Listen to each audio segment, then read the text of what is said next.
Hola a todos y todas, esta es la primera parte de la tutoría de bioenergético.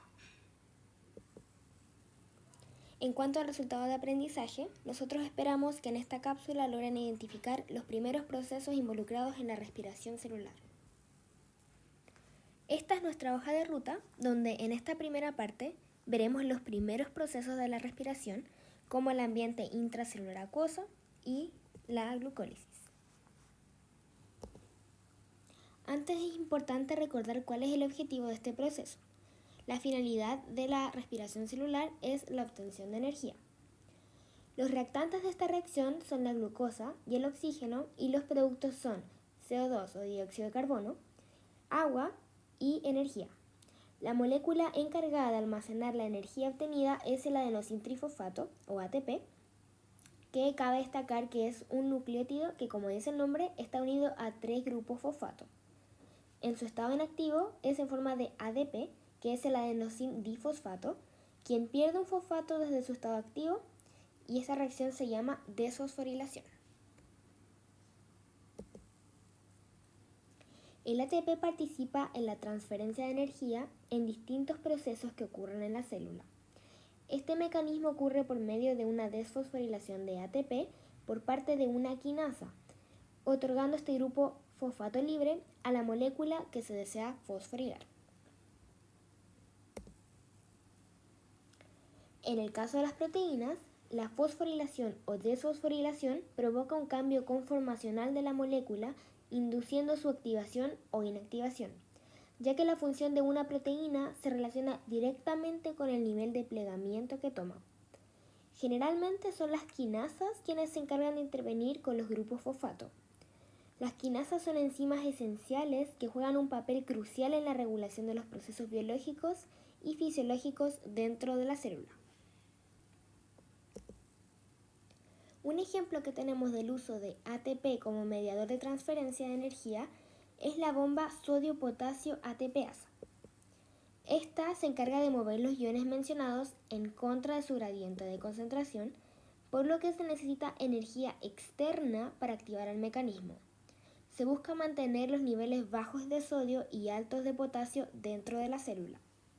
Esto sirve para mantener un gradiente electroquímico de voltaje que se verá en cursos más adelante. Volviendo a lo que es la respiración celular, es un proceso que ocurre en las mitocondrias, específicamente en la matriz mitocondrial. En esta imagen podemos observar este organelo que recordemos que tiene doble membrana, una membrana mitocondrial externa, un espacio intermembrana, una membrana mitocondrial interna y la matriz mitocondrial, que, como dije, era donde ocurría la respiración celular. Antes de seguir, también debemos tener en claro algunos conceptos para comprender de mejor manera este proceso. El ambiente intracelular es un ambiente acuoso, donde es un 70% agua y el resto son macromoléculas como lípidos, azúcares, proteínas y ácidos nucleicos. Ya que mayormente la composición del medio es de agua, esta molécula tiene la capacidad de actuar como base o ácido, es decir, es un anfótero, por lo que el pH es neutro entre 7 y 7,4. Ya finalmente, retomando la respiración celular, es necesario para el inicio de este proceso la llegada de la glucosa, que corresponde a una molécula formada por 6 átomos de carbono dispuestos en forma de anillo formando enlaces covalentes, tal como se puede observar en la imagen. La glucosa llega a la célula desde el medio extracelular, en primer lugar a las células epiteliales del intestino, y luego viajan a todas las células por el tracto sanguíneo. La glucosa entra a la célula mediante transportadores GLUT, como se observa acá. Aquí en este diagrama vemos cómo la unión de la insulina a un receptor específico permite la transducción de señal, es decir, una cascada de señalización, para que la célula envíe transportadores de glucosa a la membrana plasmática mediante vía exocítica, y que luego estos transportadores van a permitir el ingreso de glucosa a la célula. Luego de la entrada de la glucosa a la célula, esta molécula entra a un proceso llamado glucólisis. Esto ocurre en el citosol. Este proceso tiene dos etapas, siendo la primera la endergónica, denominada así por su uso de ATP. Una reacción endergónica es la que debe absorber más energía para actuar. En la termodinámica es no espontánea. Luego tenemos la segunda etapa, denominada exergónica, ya que libera energía en forma de ATP. Los productos finales que obtenemos de la glucólisis es ATP y moléculas nucleotidoreductoras llamadas NADH y FADH2. El NADH corresponde a la forma reducida de NAD, que es nicotinamida adenina dinucleótido, y FADH2 es la forma reducida de FAD, que es flavina adenina dinucleótido. En resumen, aquí tenemos la glucólisis que, recordemos, ocurre en el citosol, en donde una molécula de glucosa, que se observa acá, forma gliceraldehído 3-fosfato, que son esta molécula que está acá.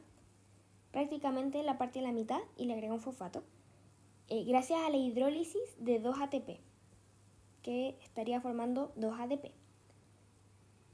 Luego obtendremos NADH+, y se fosforilará la molécula, quien va a fosforilar a 2 ADP formando piruvato. O sea, acá ocurre la fosforilación formando 2 ATP. Y finalmente se forma piruvato o ácido pirúvico, que es la primera molécula que va a entrar al ciclo de Krebs. Cabe mencionar que en la glicólisis, a partir de una molécula de glucosa, se van a obtener 2 ATP, que son las que se observan aquí, y 2 NADH en forma neta. Bueno, a continuación hay una pregunta tipo certamen para revisar lo aprendido.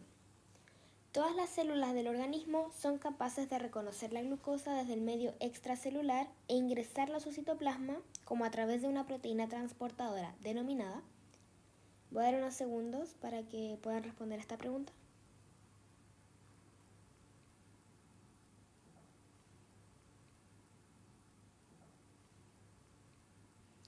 Y ya.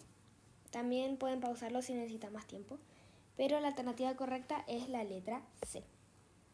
Voy a explicar por qué las demás son incorrectas. La primera es una proteína transportadora de glucosa, pero es exclusiva en las células epiteliales del intestino gracias al gradiente de concentración del sodio. La letra B es incorrecta ya que estos son receptores adrenérgicos de beta 1. La D es el principal neurotransmisor inhibidor del sistema nervioso central. Y la E, la bomba sodio-glucosa, es un mecanismo que transporta sodio y potasio en contra de su gradiente.